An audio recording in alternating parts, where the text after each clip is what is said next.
Hey, Shalom Israel. I'm Captain DeGargobar of the ISUPK up under Commander General Yohana.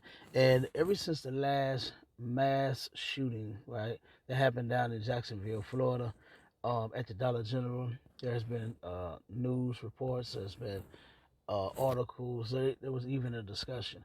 And I wanted to bring this quick article out real quick. It says this is racial disparities in crime reporting and rise threat of white supremacist groups in America. Right now, as you have a lot of black people, black preachers mainly, black politicians fighting the good fight, trying to end racism. This is what white America actually thinks about it. And it says, and this conversation points out the differences in how crimes are reported and the motives revealed. Depending on the race of the perpetrator, it was noted that the motives of white culprits seem to be disclosed immediately, while the same level of transparency is rarely seen when the criminals are African American. And we know our people are not African Americans, we're Israelites, but that's the name that they give us, of course.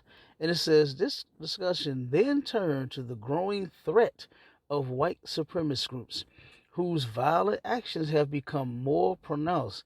These groups, which have increased under past administrations, continue to pose an imminent danger.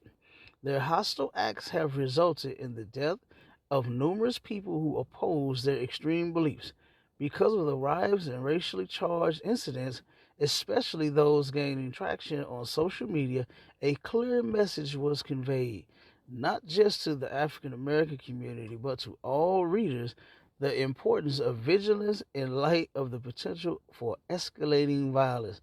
So, first off, don't think for one second that they're going to escalate their violence on anyone else, right? Because they have been known and have a long lasting reputation for them taking out their violence on black, Hispanic, and Native Indian people.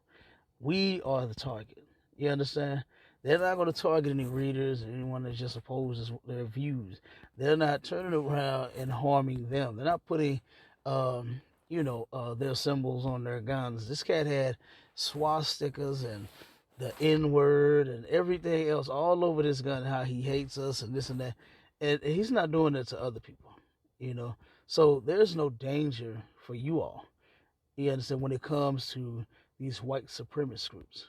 And this is why in the ISUPK, under Commander Judy Hanna, we separate ourselves from these people because they absolutely mean us no good, and their goal is to harm us all. Now, my question to you is, when will you come together with your people, or do you have to be the next victim in a mass shooting?